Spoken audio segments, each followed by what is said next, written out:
Okay, YouTube, I've decided today I'm going to go for a run for my fitness.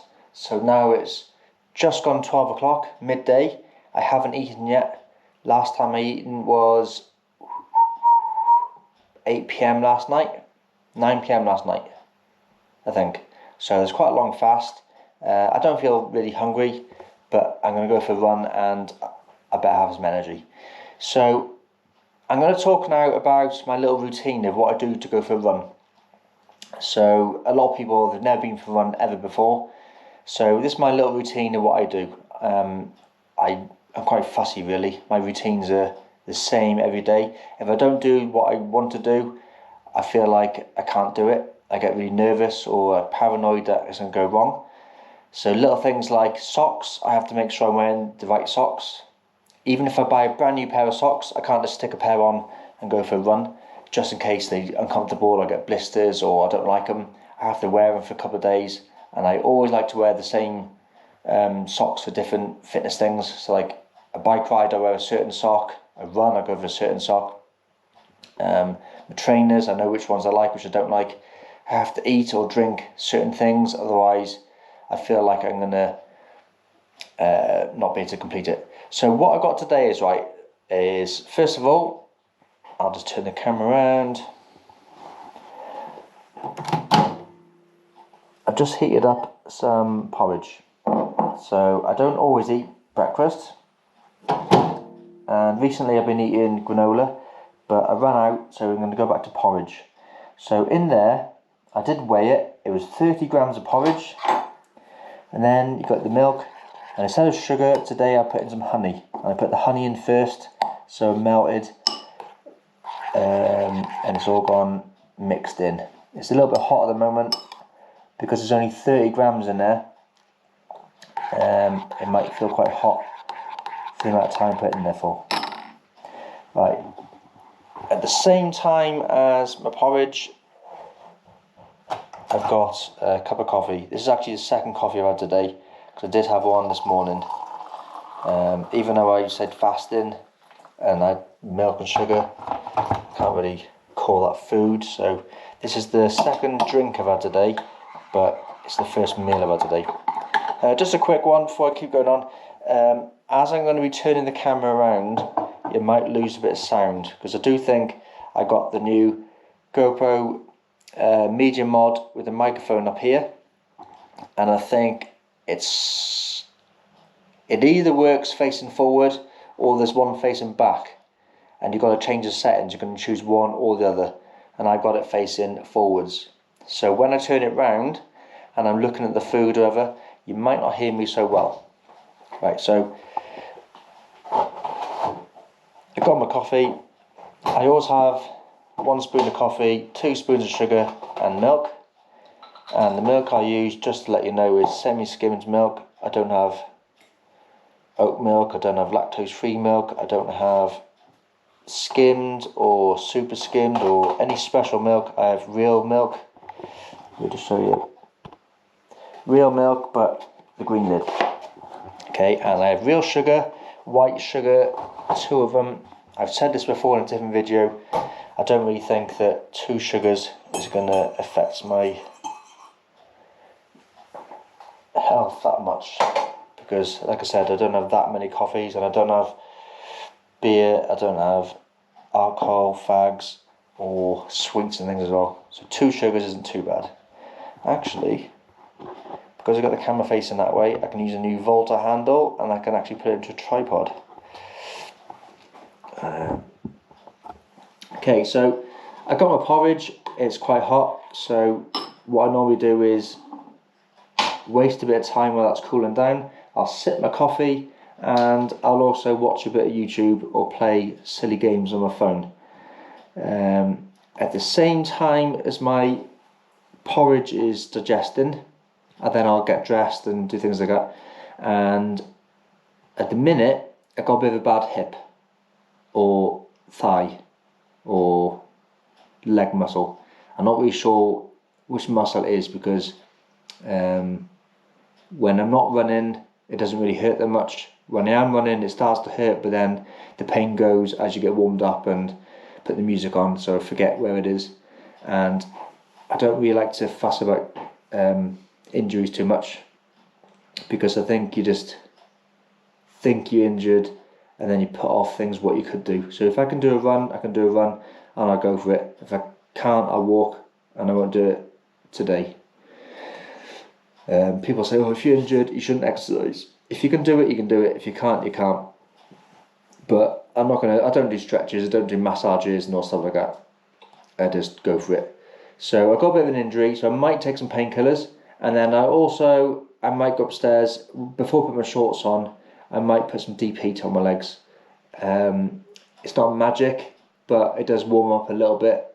I suppose you might get the blood flowing a little bit to the skin and the muscles, and it is a bit cold outside, so it's nice to get the muscles a little bit warm before you get outside, because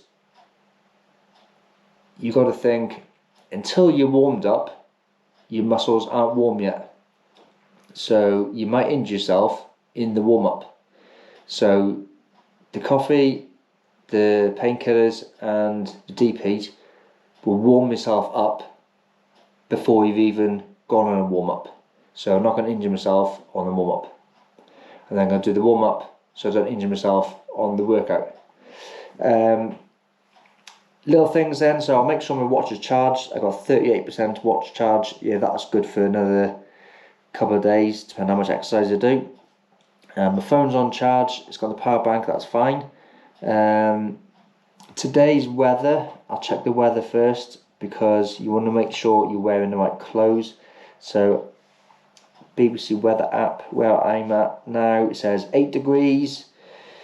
Next hour 8 degrees, next hour 8 degrees. Just 8 degrees. I went last week about 9 and it was quite chilly. I wore a long sleeved base layer as a top, and that was okay. So I think I'll stick with that top. It says 10% chance of shower, grey clouds but a bit of sunshine, not much wind. So that's quite good weather really for November. So I'm thinking I'll keep my Gore-Tex trainers on, because it rained yesterday. The canal path is going to be really wet, so I'll put my Gore-Tex trail trainers on. I'll put my thick socks on, not my short ankle socks, because your legs are going to get cold, your ankles are going to be cold. I always wear, they're like leggings, but they're not full length leggings. They're 3/4 length or just past your knee leggings. I wear them for running because my legs rub together. But if you've got skinny legs, well then they won't. But then I don't see the point of wearing shorts over top of them, because that's just wasting 2 lots of clothes. So I'll just wear them. I don't care if anyone sees my bum. And then I wear a long sleeved, it's a base layer, but I wear just the base layer. I wore a hat last week. I don't mind wearing a hat. If I get hot, I can take it off, but I don't need to wear like a neck warmer or gloves. I don't think my hands will be that cold. And I don't need to wear arm warmers or anything like that as well. Just wear the long sleeve top. I've got headphones. I wear, at the moment, I'm using what they're called, shocks, aftershocks, bone conducting headphones. So it goes around your head, over your ear, but it doesn't go in your ear. They're not that great really. I thought you could. It doesn't vibrate on your skin. All it is it's basically a headphone which goes in front of your ear, and you can hear it in front of the ear. It doesn't vibrate through your head, and you can't really hear people outside either.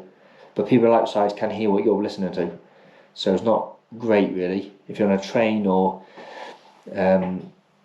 people can hear what you're listening to, and if you're lying down in bed, because of the strap on the back of your head, it's a bit uncomfortable. It's a bit uncomfortable putting the hat on as well. I wear like a skull cap. So what you have to do is put your hat on first, roll the top up out the way, and then tuck the earphones on, and then put the hat back down properly.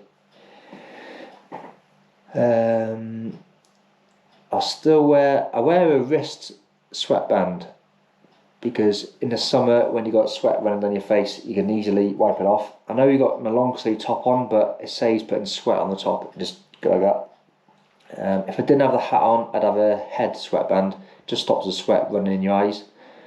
But I've got a hat on, so I'll be okay. What else do I do? So trainers, socks, leggings, long sleeve top, watch is okay. I take my ring off, any jewellery off. One, I don't like wearing jewellery when you're exercising, danger. If you get your ring trapped in something, it'll rip your finger off. I was always taught take jewellery off in the gym.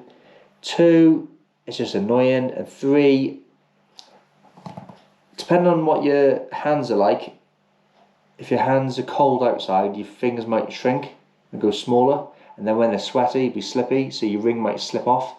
And on a 8, 5, 6, 7 mile run, you don't want to lose things. So jewellery, necklaces, earrings, rings, take them off. They're not going to hurt. Well, you're not going to hurt you if you get caught on something. You're not going to lose it.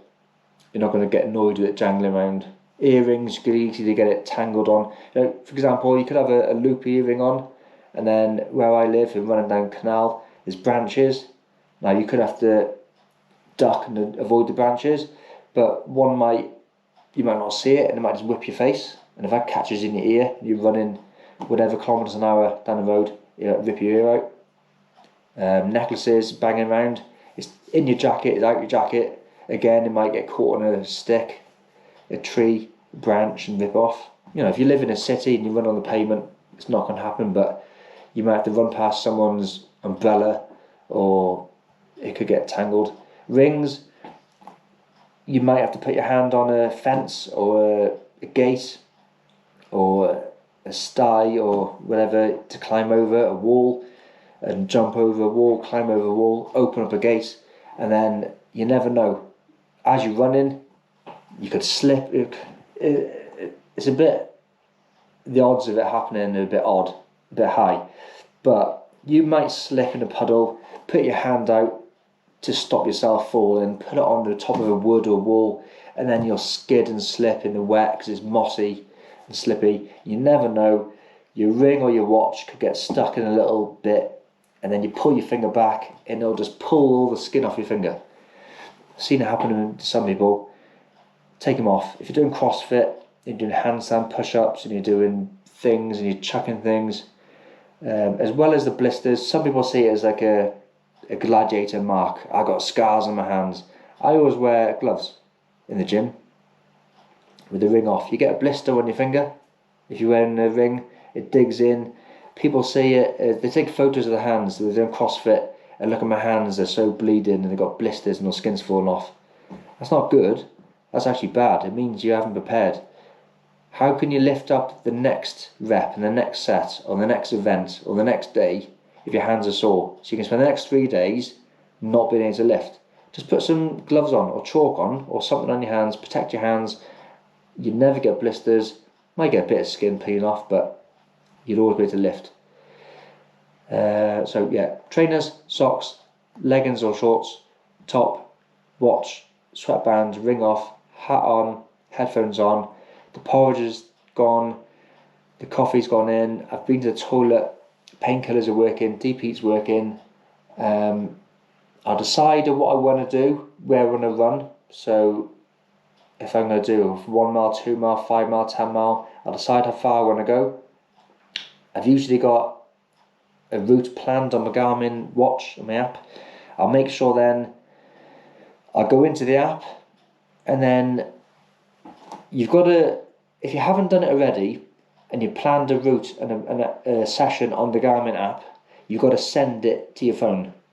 So even if you go into the app and you change, today I want to go a bit faster, so you change the pace or the distance or the speed, or you change anything, you've then got to go into upload it, send it back up, make sure you send it, and then next time your watch updates, it'll pick it up and you've got it. So then you go to your watch, whatever watch you've got, but I got a Garmin, you go to run settings, scroll through the settings to say you want to find an activity, and then you find the 5 mile run you want to go on. Double check then it's the updated version, because you might have set it as a 1 hour pace or you want to do it in 55 minutes. So find the one you want to go on. When you're happy, press play and you're off. I then got to go out my house, so what I do is security breach, lock the door. I don't like to take the key with me. You might lose it on a run. You won't know you've lost it until you come back, so you're never going to know where it is. You might have a zipper pocket, but it's always going to be making a noise and banging around. I don't like it making noises in my pocket. You might have a key just by itself without a loop on it. Some people put it in next to your phone, but then you're going to scratch your phone. So if you got a pocket, and if you got one key, and if it's not going to shake, and if you can, yeah, you could take it with you. But what I got in my house is, I used to hide it in random places, just hide it somewhere. But you don't really want to be hiding your key. So I got a lockbox, the proper key safe. Put in your PIN number, put the key in it, open it up, lock it away, and then you haven't got to take it with you. I got a little bum bag, a little bag on my waist. It's a running one. It was quite a good bag, quite cheap, but the elastic has started to go. So the tightening bit, where you adjust it, tighten it around your waist, is starting to go a little bit. So as I'm running, it bounces around a bit more. Got to pull it tight, make sure it's tight. I just got my phone in it. It's a waterproof phone. iPhones work underwater. I do have some sweets on one little pocket, because I take about 4 sweets with me, just so you haven't got a dry mouth. I don't take a drink with me. And the other side, I've got a little pocket where it's not important if you're going to go on a short run, but if you're going to go on a really hot summer's day, or like a long hour plus 2 hour half marathon type run, I have got some Kendall mint cake in there. It's just sugar. You could take some energy gel or some other things with you. You could even take a little bag of like electrolytes or caffeine tablets or something else with you. So that's what I have. I then got my house. I got to leave my gate to my garden unlocked, because I go out from the back to the front. So I unlock it, go up the house, press start on at the front of the house, and then I go off. So that's my routine. I've got to keep to that. If I don't wear the right trainers, I think, are they going to hurt me? I'm not going to do it right. If I wear the wrong socks, I worry about it. I keep checking the time. I keep checking. Even now I'm looking out the window. It's a blue sky over there. It's a blue sky over there. But I know for a fact that as soon as I get dressed in warm weather clothing, it starts to rain. Or as soon as you put your coat on, it stops raining. So you've got to check the time, check the weather for the next couple of hours, get all your stuff ready just in case. See where the wind's coming from and which direction the clouds are in. So if you want to run, I know I'm going to run today in that direction, so check out the clouds in that direction. See if the wind's blowing that way, look at the clouds that direction, because whatever's over there is going to be over there. You can even search, I got another app, a wind app, which you can zoom right out and see the whole world of where the wind is. So if I was going to go on a bike, you can see normally the wind blows in like a clockwise or anti-clockwise direction. So you can see that if it's going to go that way, and I want to ride a bike that way, but then on the way back it's going to be into the wind, what you could do is you could plan your route so you're not going to be going into the wind when you're tired. So you might want to go into the wind on the first half of the bike ride, so go that way and then out with the wind on the way back.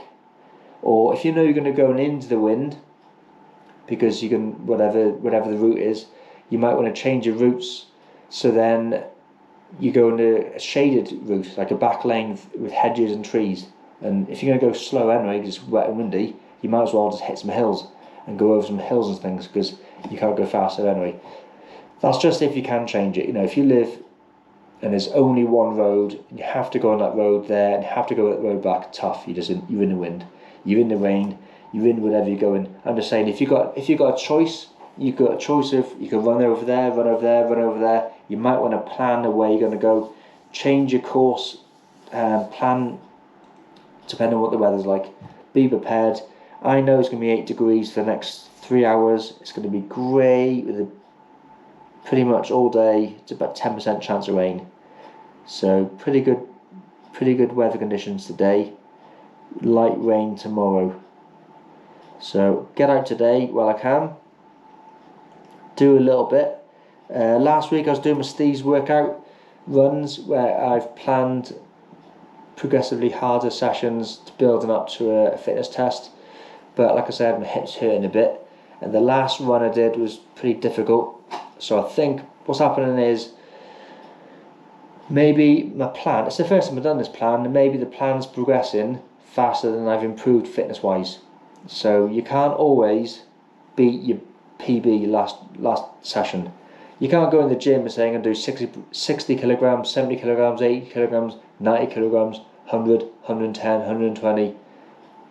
You haven't got stronger.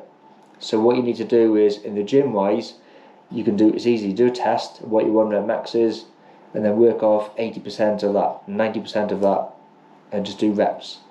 With running, with the watch, yeah, you can change what you're going to do while you're doing it, but that's just like giving up. So if I'm going to say I'm going to do 6 1-minute sprints, yeah, you can do 6 1-minute sprints a bit slower, or after 50 seconds slow down a bit, but you can't really adjust what you're doing while you're running. So I've set the plan. The next session I think is running for like 4 lots of so many minutes with the rest. I'm just going to do it, give it a go, and see if I can do it or not. But I got a bit of an injury, so I don't think I can do it. I might just go for a normal gentle jog, like a low intensity, but it won't be low intensity because it'll just be me out of breath. But when I say low intensity, I mean I'm not going to be doing any sprints, no hill reps, no down sprinting. I haven't got any umbrellas or people pulling from the back. It'll be a steady state run. So not a low intensity, so it'll be high intensity, but a steady state. And I'll see we'll go from there. I might take the GoPro, take some shots, but I'm not going to take it on the Volta handle, it's just too heavy. 1 battery charge will be fine for an hour. I'll take it out of the medium mod because that's just extra weight. I'm not going to be talking in a microphone in it, it's not waterproof. Take it out of the medium mod, either put on a chest strap or just a carry handle, take some colour photos, and see you soon.